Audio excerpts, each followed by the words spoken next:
In a world where change is the only constant, Choumil stands at the forefront, guiding title professionals to not just grow their businesses, but to master the art of innovation. With every episode, you're handed the keys to unlock unparalleled growth and stay ahead of the curve. Get ready for a transformative journey.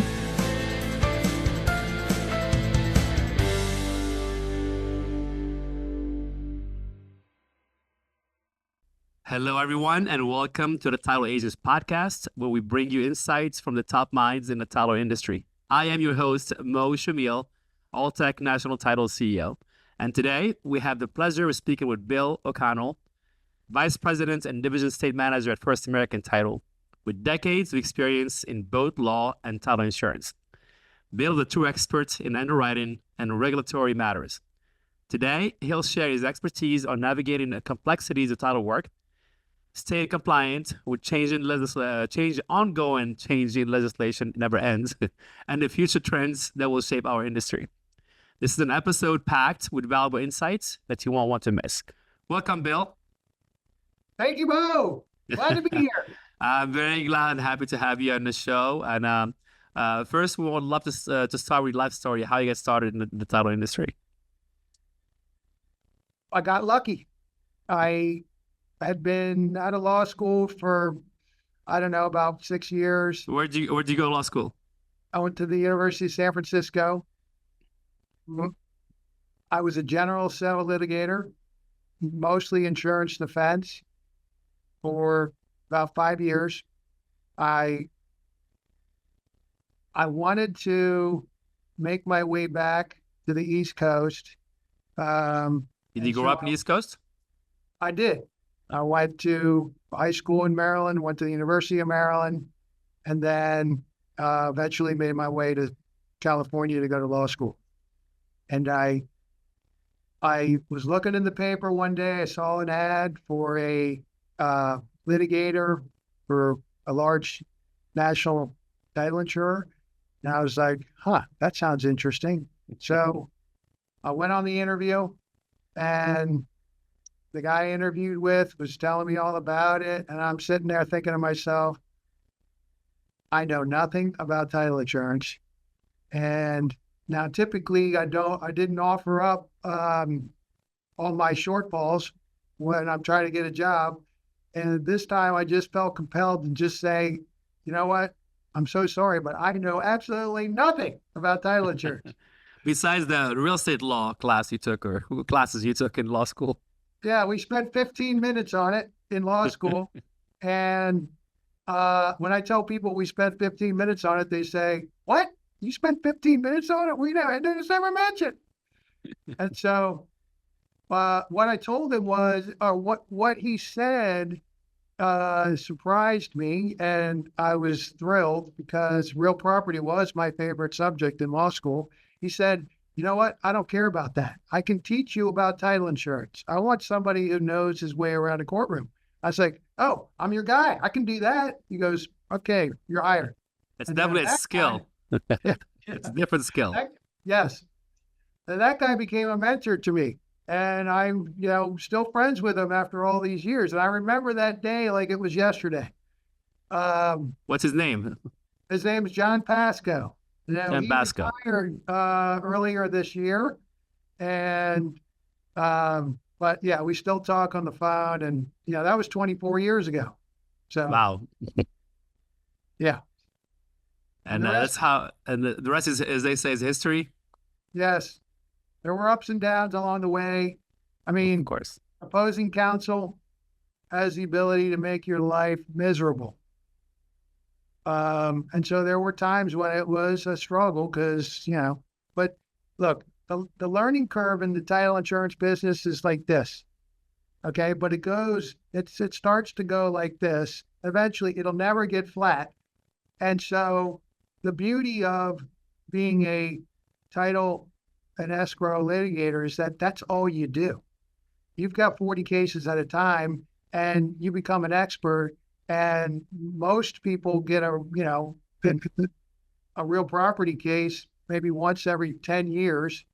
And so you have the ability to what I used to call is talk them in off the ledge because, they just, they don't know what they don't know. And it's, it, it becomes fun.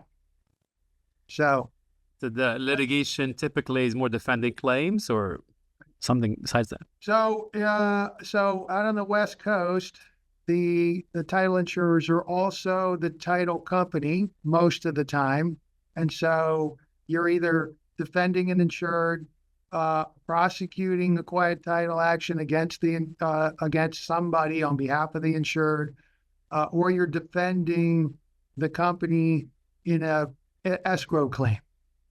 And so those are the major sources of litigation. So when you moved to the East Coast, was litigation similar? Or was it more, is that a different role, I guess? So when I came to the East Coast, I took a job as the general counsel for a large real estate brokerage that had an affiliated title company. And I did that for a couple of years. The market, that was in 2006. By 2008, the market was in chaos. The brokerage was shrinking, and I was really jonesing for title issues. And so I found First American. I've been with them ever since. And it's for a lot of years, I haven't worked a day because I'm having fun. It's just what I do. You mentioned 2008. For the younger audience, that was a major real estate crash, and I Yes. think we went from a lot of transaction to almost none for like a Yes. period of 2 to 6 months until the Fed starts cutting rates. Yeah. But when Nothing but foreclosures, basically. that's after like 09, 10, 11, 12. Yeah. But that's Yeah. when, as in your role, litigation and real and counsel, typically, like when the downturn happened, that's when all the skeletons come out, all the Yes. claims, all the bad title work, kind of services. It's like it's when underwriters become really busy cleaning up messes and. Yes. And it took me a little bit to change how I thought about title matters. So as a litigator, I can beat it. As an underwriter, if I have to say I can beat it, it's a loser because having to beat it costs money, sometimes a lot of money. And so that was probably the biggest paradigm shift that I went through. And of course, as an underwriter, you really need to know the product. You need to know all the different endorsements, what they do, when they're appropriate. And that was a big, steep learning curve. And so I was fortunate enough to have many people who I could call and ask questions.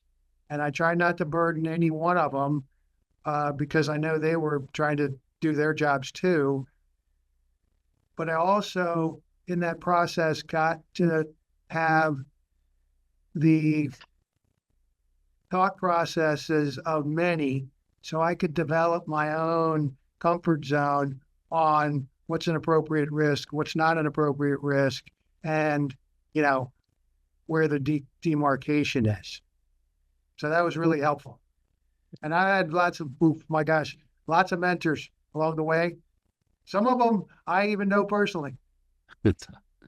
Well, as you know, the one of the core values of our Title Agents podcast is honor the legacy. We were really looking forward to like the influencers or the mentors to you and other people in the industry to come on this show and just share their life stories. Yes, I'm happy to do it, Mo. Appreciate it. I told you before we started, Yeah. I am very thankful that you're doing this because it's a good service for the industry, and you do such a great job with it. So well done. That means a lot coming from you. Can you explain the role of underwriting in the title industry and why it is so crucial for title agents to understand its complexities? I always say that title insurance underwriting is both an art and a science. So it's an art because at times the underwriter must get creative to solve a problem. He or she must be able to play out alternative scenarios into the future. So you got to anticipate what might or might not happen. So it's also a science because you need to know what the law says. You need to know what the policy says. And you need to be able to discern the facts of the situation and apply the law and the policy to get yourself to where you need to be. And so what I always tell agents is, look, you're not expected to know everything. All I really need you to do is spot the issues. If you see something that's out of place and you don't know what it is, call us, ask me. I'll be happy to walk you through it. If something doesn't look quite right, ask me. If you don't know why we do something, ask me. That's what I would expect the title agents to do. You don't need to solve the problem. You don't need to take the risk. That's my job. Tell me what the problem is. Let me take the risk, and you close your deals. Yeah, one of my favorite quotes that I always try to instill in my team was years ago was assume zero. Don't ever assume anything. Just if you don't know, ask. Yeah, don't think you know. Let the smarter people give you the answers. Yeah, you remember the old line from I think it was the Disney movie, The World's Greatest Athlete. Don't assume. Exactly. When you assume. We know how that goes. Yes. What are some of the most common underwriting challenges you encounter, and how can title agents proactively address these to prevent issues in their transactions and, most importantly, delay transactions or will kill them? So typically, the issues arise in areas of the law that they're not familiar with. So that could be anything from, or a problem that they've never seen.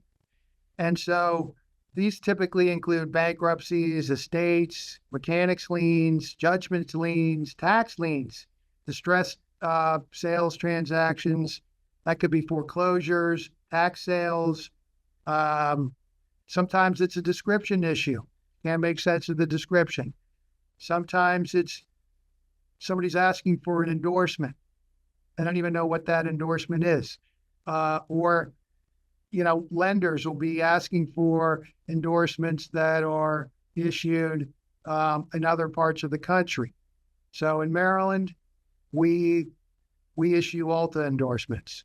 Other parts of the country, they'll issue the California Land Title Association endorsements. They all have different numbers. And so sometimes it's like, okay, we got to go figure out what that number is or what that endorsement does and get the corresponding Alta endorsement. So it's really like a box of chocolates every day. Every day you come to your desk, you might have a plan, it's all fully laid out, and then the phone starts ringing, the emails start coming in, and you don't know what you're going to get. So if you see it, you don't recognize it, just call your underwriter. That's what we're here for. Yeah. Can we get a little more technical? Like maybe you mentioned endorsements a couple of times. Can we dig a little deeper in endorsement? For those that may not know what endorsement is, I know this is for title agents. What is an endorsement? What are the ones that you kind of some red flags people have to be careful of? I know especially with the commercial, people ask all these crazy endorsements, and if you don't know what you're doing, you can either look like a fool or make a mistake giving a wrong endorsement, which does not apply.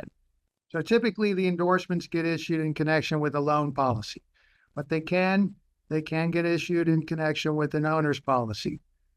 An endorsement adds a specific coverage that's not contained otherwise in the policy. And so there are there are what we call standard endorsements that lenders typically ask for in connection with a residential real estate transaction. And these are like the Alta 9. Sometimes they want an Alta 9 that insures against potential encroachments. Sometimes the property is in a homeowners association or a condo association. They want what we call the Alta 4 or 4.1 in connection with condos, 5.1 in connection with HOAs or 5. And these are essentially saying that, the assessments are paid current. Things like that are pretty standard in a residential transaction. In a commercial transaction, you're likely to get, and an environmental, the 8. Okay, they always want that. They want to know if there's anything recorded in the public record that deals with environmental issues.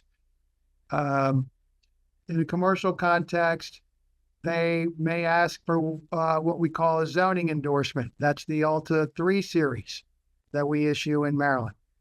They want to know what the property is classified as and what are the uses available for that property. And so you may get asked for an access endorsement. So that could be an Alta 17 or 17.1, which is indirect access. They want to know that you're insuring a specific access. So the policy itself insures against loss caused by a lack of right of access to and from the land.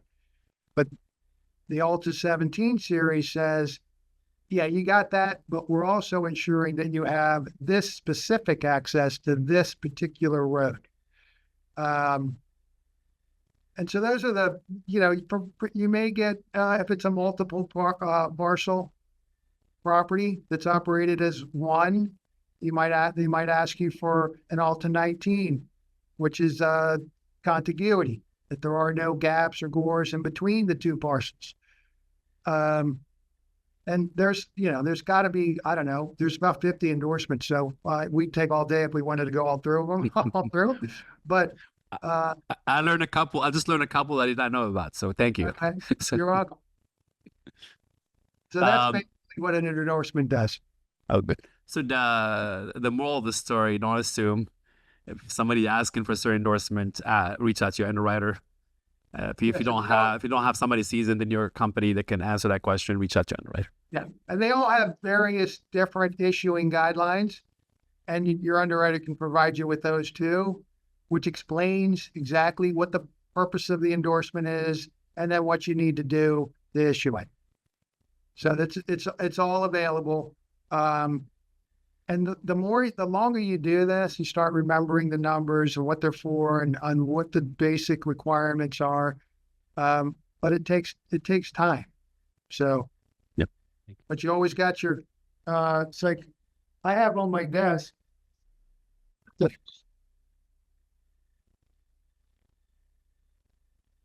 this, okay? And this is the issuing standards for all the endorsements. Now, I also have it on the computer if I need to do it. It's all digitized too. So, but I'm an old man now, and I grew up in books, so I like to be able to flip through it. Let's switch over here to regulatory landscape.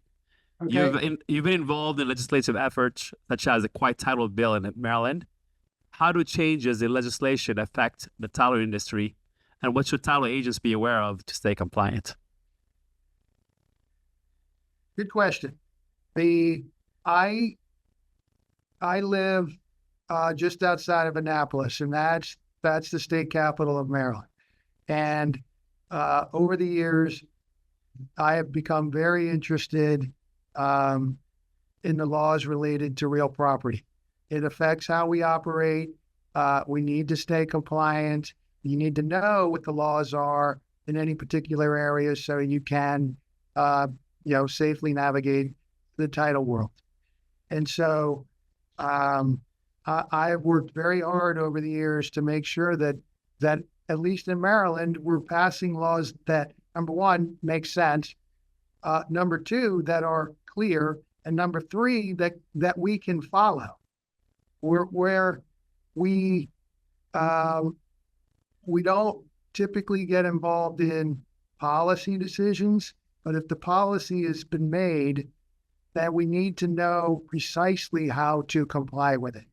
And so they don't always listen to me, sorry to say, but through the efforts of the real property section of the State Bar and the Maryland Land Title Association, we have had a positive impact, and they do listen to us from time to time, and they take our comments, and we have been successful in getting things done and improved. And so I could tell, I mean, the thing about legislative process is it's not linear. It goes all over the place. You think you have a plan when you start, and then it just takes on a life of its own. And so you really got to stay with it and not get too frustrated with setbacks, because it happens. And so, I could tell you some stories about, how we got the quiet title bill passed in 2016 or Relona in 2019, but that would take a little while. What is the quiet title bill? What was that all about? And if you can just maybe share that one. In a nutshell, so when I started when I became an underwriter, I periodically would see, judgments quieting title. People would be trying to, sell property that was the subject of a quiet title action. And because Maryland didn't have a process to follow, you never knew what the attorney did to obtain that judgment. And there was nothing in the code that said you got to rely on it. So all of the, everything that was required was buried in some case somewhere, but nobody knew what to do. The thing that broke the camel's back, was somebody tried to contacted me and said, we're about to close, we're about to get my judgment, and I want you to look at this judgment to make sure it's insurable when it's over. And I was like, okay, I'll look at it. And it was the plaintiff versus unknown. The defendant was just unknown. And I'm like, okay, well, you're trying to eliminate covenants. Okay. I know there's 24 houses in that development. Okay. All of those people are known. You need that. If you're going to wipe out a covenant, you need to name and serve those people. What have you done?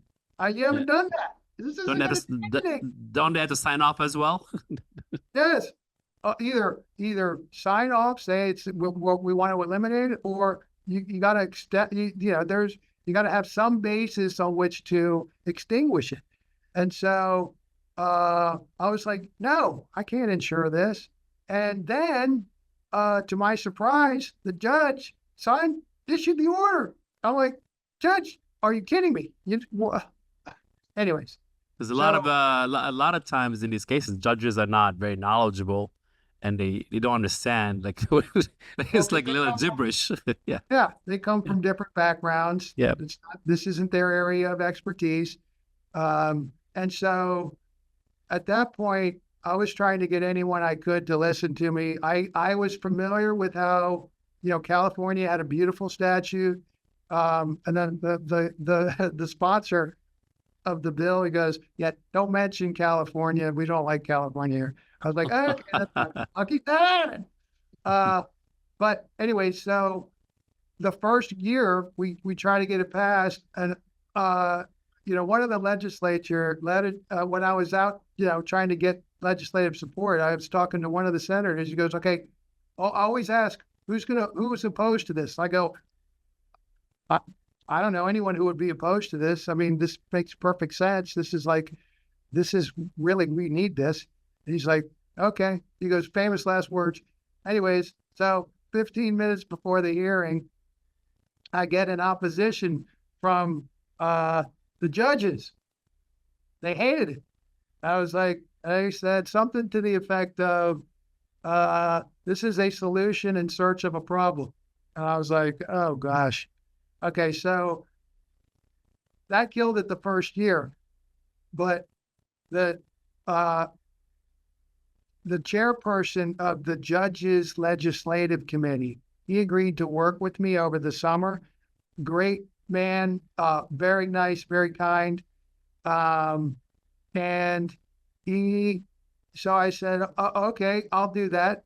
And so I sent him drafts back and forth, and he's like, no, we don't like that. We don't like this. And then he said, this word in here, shall? Yeah, we judges don't like that. Judges don't like to be told what to do. I was like, oh, okay, well, I don't really, it doesn't have to be mandated. I can say may. So I changed everything that said the judge shall to the judge may. May. Okay. And then he's like, okay, that's better. And anyway, so I got to the end and he goes, okay, well, I can't promise. He's like, it's as good as you're going to make it. So I can't promise you we're going to support it. And I was like, okay, well, as long as you don't oppose it, it'll be okay. And he goes, well, I can't promise that either because I'm just one of, many. Anyway, so, they did oppose it. It got passed anyway. And then when it was all said and done, he calls me and he goes, he's congratulating me and to get this done. And I go, Judge, but you guys opposed it. He goes, yeah, but it was a soft opposition. I was like, okay. Fast forward like 4 years, and at the time it was called the Maryland Court of Appeals. It's now called the Maryland Supreme Court. They issued an opinion. They loved it. This was the best thing that ever happened. It was like, this is great. And so it came full circle. But it was a fun ride, and it's now, you can now safely rely on judgments quieting title because everybody knows all they have to do is follow the playbook and they'll get to where they need to go. So sorry for the long story, but well, with all the time and effort you spent on it, it was worth sharing. So regulators, God bless them, they do mean well, but a lot of times they go the wrong way about it, or whoever barks the most, they'll listen and try to pass laws or legislation, and it's very important for the title audience to be members of the local state association or the American Land Title Association that has a voice that a lot of times lobby against some of this regulation that sometimes don't even make any sense because they never check with us. They don't check with the people that are affected or in the business. They just try to pass this law sometimes and without checking with us.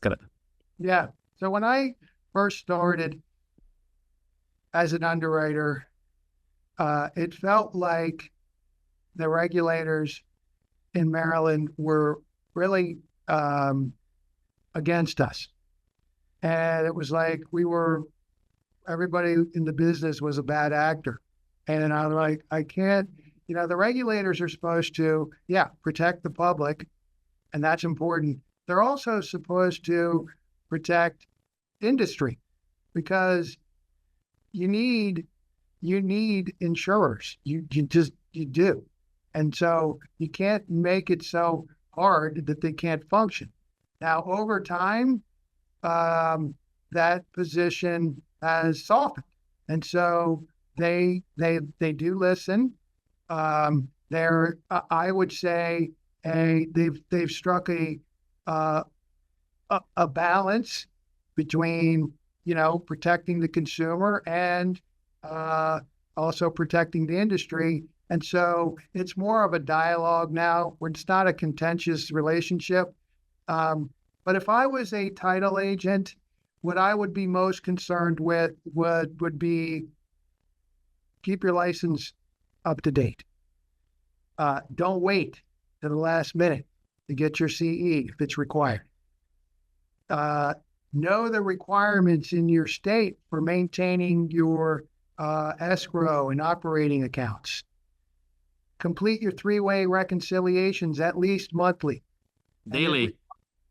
Daily, yeah. You have to daily. Yeah. I mean, but send them to your underwriter if it's required, at least monthly. I mean, on monthly. And so, because that's really where most are going to get into trouble, is they didn't accurately keep track of the money. And the rest of it will take care of itself.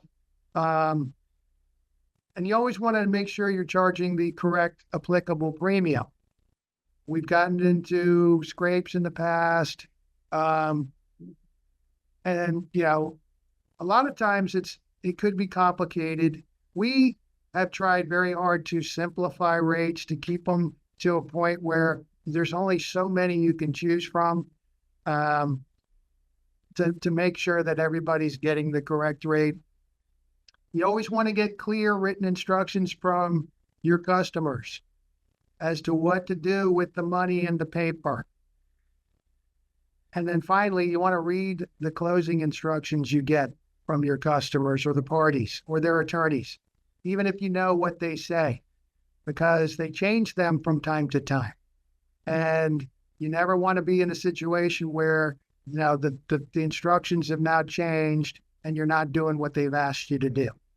So those are my 5 or 6 things that I would say focus on the most. That's great. Can you share a case where a complex title issue was resolved successfully, and what title agents can learn from that experience? So, I'm sure you have plenty. Well, so there's a difference of, there's the claims process, and then there's the front of closing the transaction. And so on the front end, I've been blessed with the good fortune to work with many exceptional title professionals in the commercial context. And I've learned a lot from them over the years too. We, as an underwriter, we don't typically close our own transactions. Instead, somebody comes to us, they've got a big deal, and they've spotted the issues, and they want us to help them navigate through that. Every once in a while, we will close our own transaction for a number of reasons. We prefer not to, but sometimes it just has to be done. And so one of the ones I can remember was this behemoth of a transaction. It was like, had to be like 50 to 100 acres of an operating quarry. And it was a sale and loan transaction, upwards of, 50 plus million. It wasn't one parcel. It was like 20 plus parcels that made up all these acreages. There was a major highway that ran through a portion of it. So it's on both sides of the highway. And the lender was asking for like 20 endorsements. And it also included a defeasance. So a defeasance is where... What is that? Yeah. That's where the existing loan secured by the property has a specific maturity date, and the investors believe, or they've made the loan on the condition that basically it gets paid back over time. So you're not supposed to be able to pay it off sooner. So, but if you want to do that, then you have to go buy basically a security that will, for a certain amount of money, that will make the payments into the future, so that the investors get paid back in full, not just the principal amount of the debt, but also all the interest they anticipated they would earn over the life of the loan. And so, and it's a complicated situation. It requires timing, and it's complicated. But in any case, the issue that was the biggest title problem was that we've got this 100-acre quarry, the lender's asking for some survey coverage that includes, contiguity endorsement for all the 20 different parcels, that there are no gaps or gores in between any of them. And the problem was the buyer didn't want to spend the money on an Alta NSPS survey, and the seller didn't want to wait for the amount of time it would take to complete such a survey, even if it was, the buyer wanted to do it. So we settled on a product that allowed us to get comfortable that we could safely issue the endorsements. It's called an express map. It's an aerial photo that overlays the legal descriptions on it, and so you can get a good sense of where everything is. And so we were willing to do that. One thing about title insurance is I never want to say something that I know is not true. Okay, so because basically when we issue the policy, we're saying this is a true state of the, title. This is what's there. And sometimes you get requests to issue some endorsement where the supposed risk is low, but I know it's not true. You're asking me to say something that's not true, and I'll never do that, because that's not the purpose of title insurance. And so, but we were able to get comfortable with that, and the thing closed. I never heard about it again. So that was a success. That was very creative, the whole mapping thing to satisfy everybody. Yes. Yes. Fun stuff. What emerging trends do you see shaping the future of the title industry, and how can title professionals prepare themselves for these changes? This question reminds me of Yogi Berra. You know what he used to say? Predictions are tough, especially about the future. And so what I think is going to happen is automation is going to continue to grow. Machines can be trained to recognize patterns and do specific things, repeatable things, and that will over time take human error out of those, what I call mundane tasks that need to be done, but a machine may be able to do it better than a person, probably even faster. But they'll never replace the title professional, because the machines, they can't interact with people, and this is a people business, okay? And they can't analyze, the data very well to make decisions that are necessary.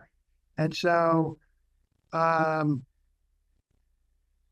it may, the technology will certainly improve the process and get us faster and better. It's never going to replace the title professional.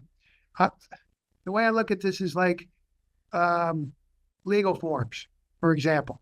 Okay, there is a form for everything. Legal forms have been around forever, but they never replaced attorneys, because somebody needs to know what that form means, what it does.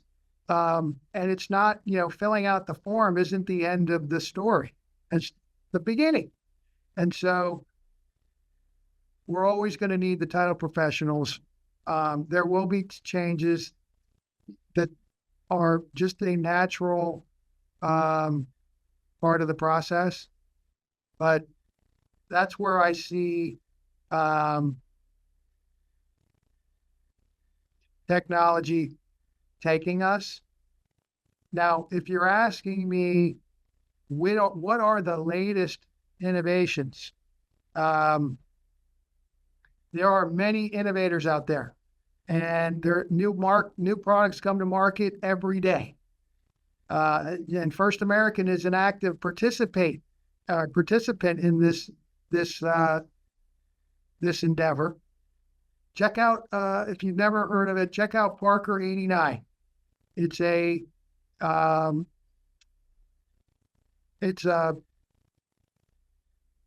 company that invests in new and emerging technology in the real estate space.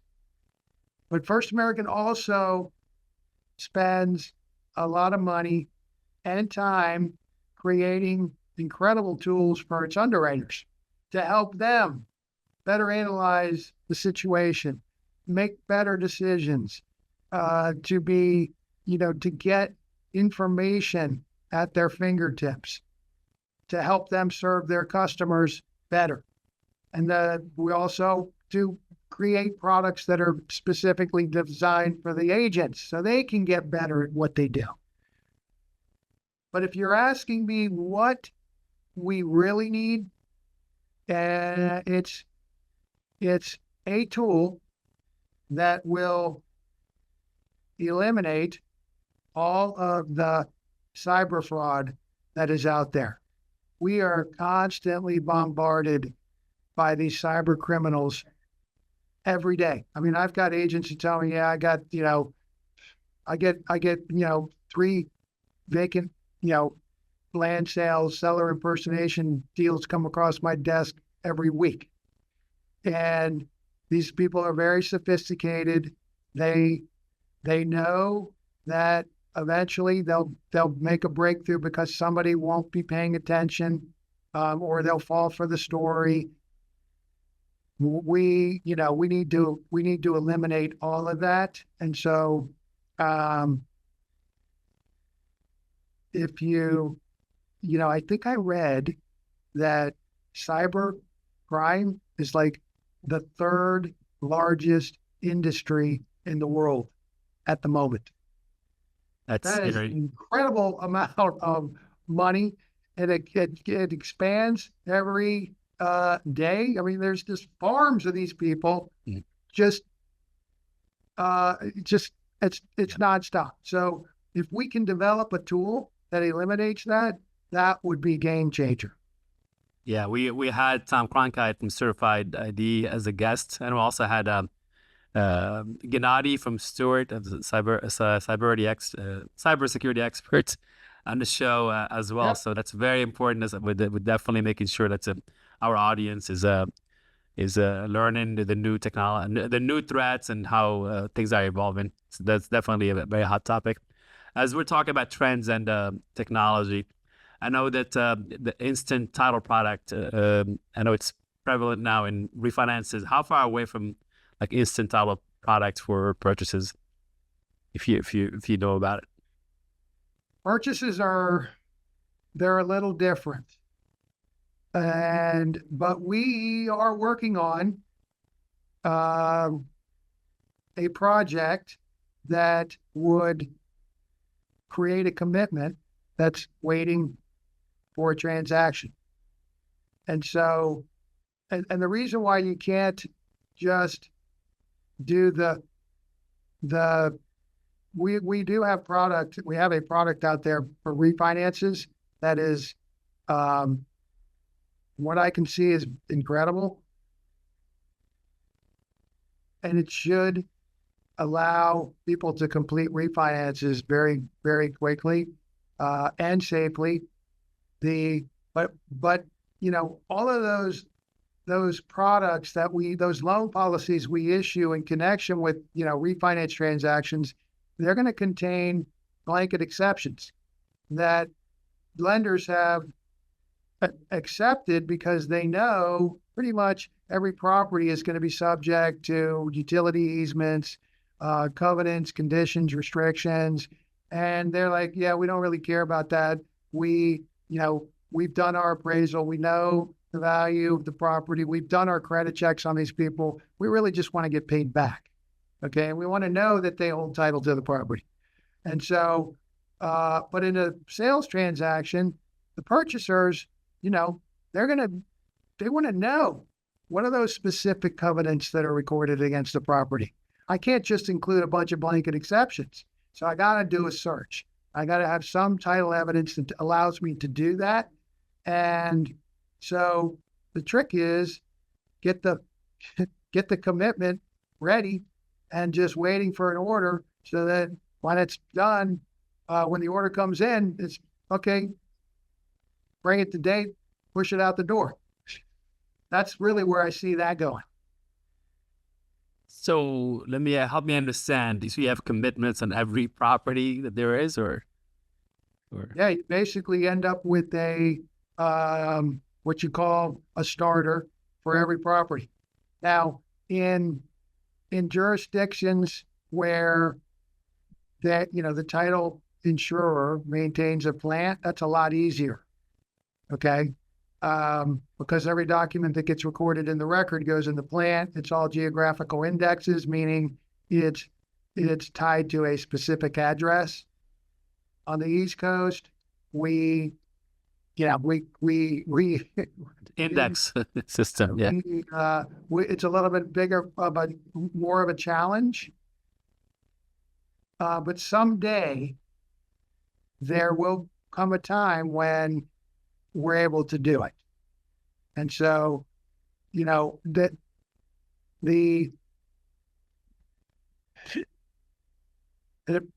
probably going to be, within you and my careers.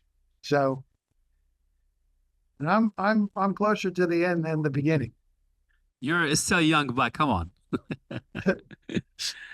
What have been some of the most significant lessons you've learned in your career, and how have they shaped your approach to work today?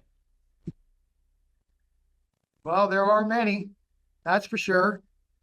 Sometimes I've learned from my own mistakes, but I always say it's better to learn from the mistakes of others. And so like I told you before, I've had many mentors along the way. I'd say lesson 1, first seek to understand, then be understood.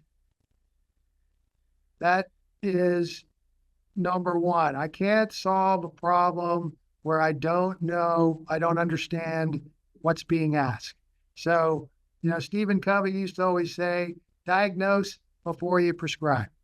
So, lesson 1, first seek to understand, then be understood.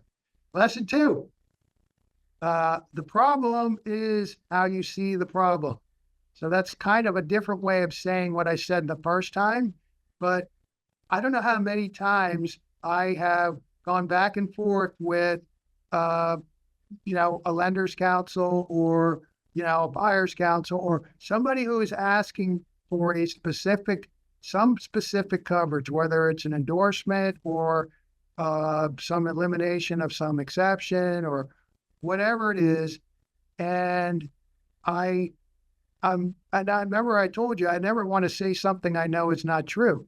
And so I have to go back to them and say, okay, I know you want this, but let me try to understand, what is the problem that you're seeking to avoid? What do you really want? And they'll tell me, and I'll say, oh, okay, well, I got an endorsement for that. We can issue that, and you get what you need. I get what I need. I'm saying what's true, and we're all happy. So it's pick up the phone and talk to them, because emails, it can be efficient at times, but sometimes it's just not going to get the job done until you flush it out. And so a lot gets lost in translation, as they said, yes, via text and email. And we all see things differently. And so try to figure out how they see it. Lesson 3, don't panic.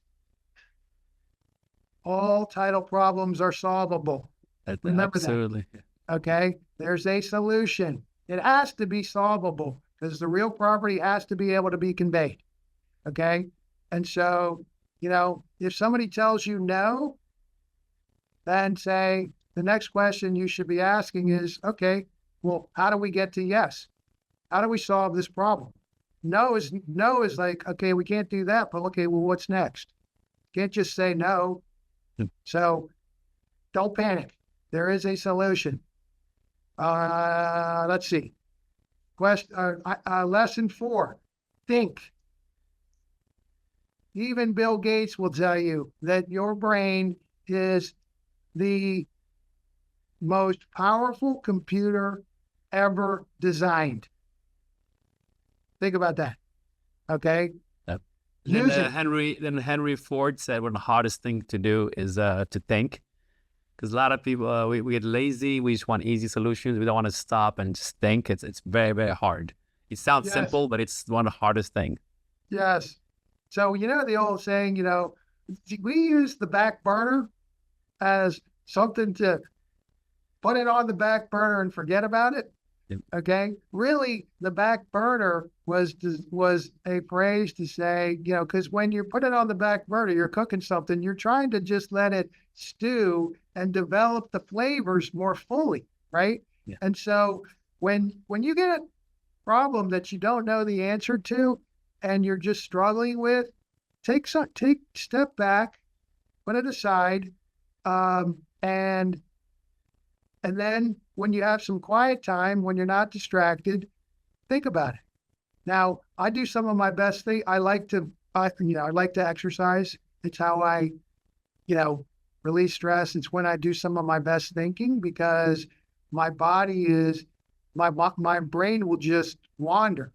And sometimes I'll just be out there on a run, and a problem that I couldn't solve at my desk, all of a sudden it's poof. Oh my God, here's the answer. Okay, I know what to do now. Sometimes I think about, decisions I've made, and I'm like, oh boy, that wasn't good. You need to go back and we got to fix this.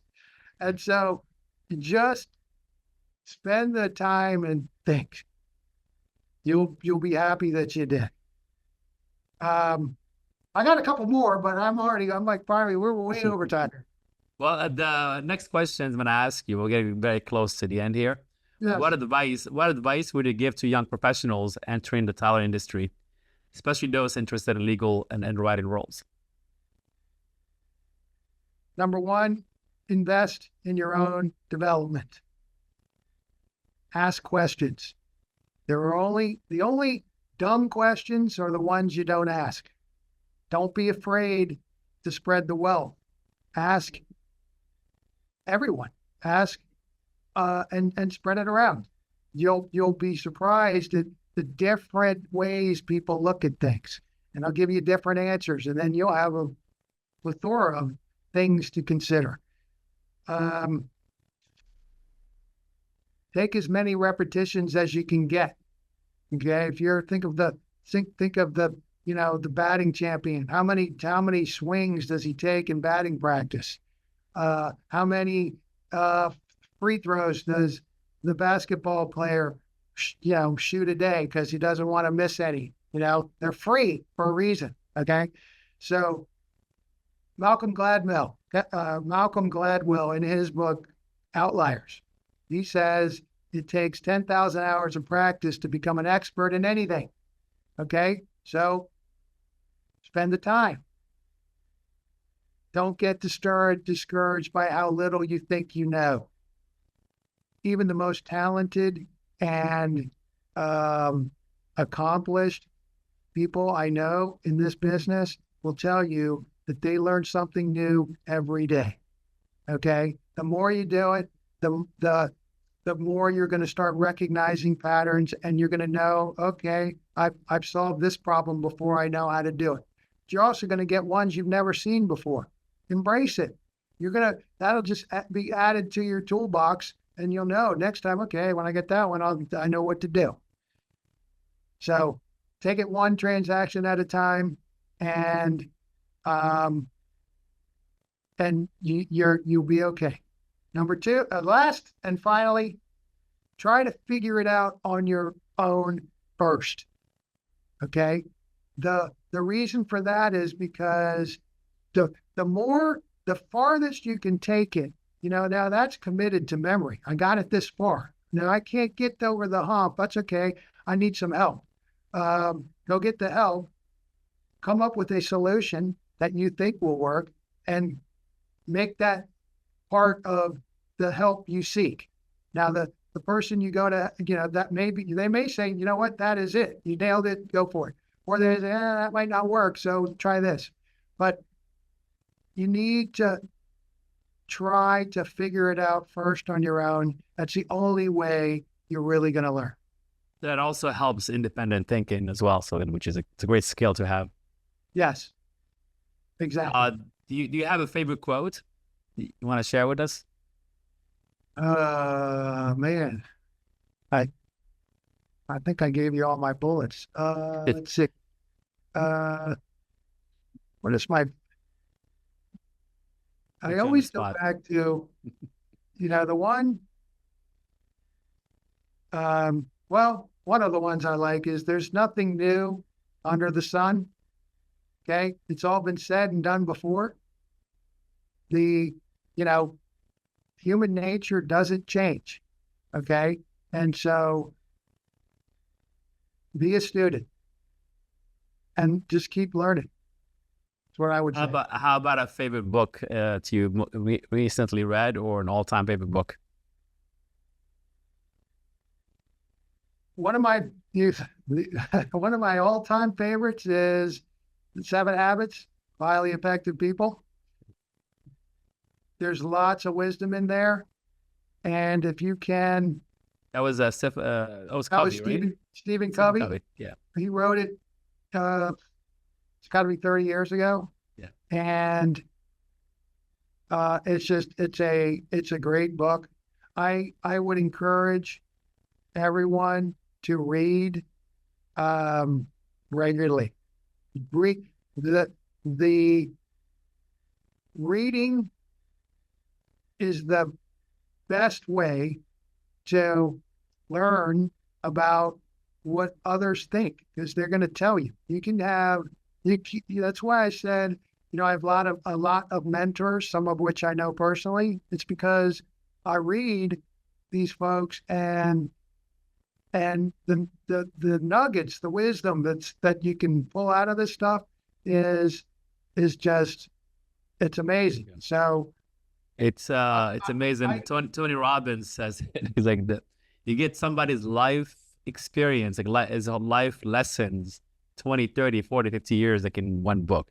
So that's about like maybe 10 hours of reading or 10 hours of listening to Audible. It's like it's somebody's whole life kind of. It's incredible.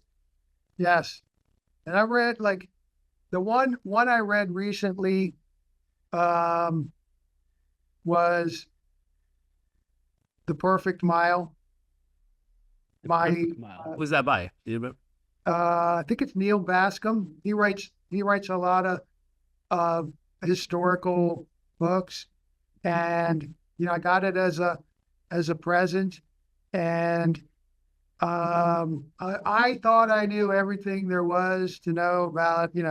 It's about the quest to break the 4-minute mile. Wow. And they, at the time, they thought it was not humanly possible to do that. And so it was, I mean, I couldn't put it down. It was fascinating. And I learned stuff that I was like, oh, I always just thought it was, Bannister was the only guy off in England doing it. There was 2 other guys that were nipping at his heels trying to get it done. Yeah. An American and an Australian. Yeah. And so the most powerful thing about a 4-minute mile is a year later, a couple hundred people broke it or something. Yeah. So once it's done, it can be done. Oh, now Bannister, he was the first to break it, but within 6 months after that, somebody else held the world record. That beat his time. Yeah. So, and now it's crazy how fast they run these things. Yeah, it's amazing, the power of the mind and the psychology. Like it's literally, it's everything. Yes. Well, thank you so much, Bill. And thank you for joining us on this episode of the Asians Podcast, the Title Asians Podcast, I mean. It was an honor to have Bill O'Connell with us, sharing his wealth of knowledge on underwriting and the legal landscape for the title industry. If you found value in today's discussion, be sure to subscribe and leave a 5-star review and share this episode with your colleagues. Stay tuned for more expert interviews that will keep you informed and ahead in the title industry. Until next time, keep learning, stay compliant, and continue striving for excellence in your work. Thank you, Bill. Thanks, Mo. Have a great day. In a world where change is the only constant, Choumil stands at the forefront, guiding title professionals to not just grow their businesses, but to master the art of innovation.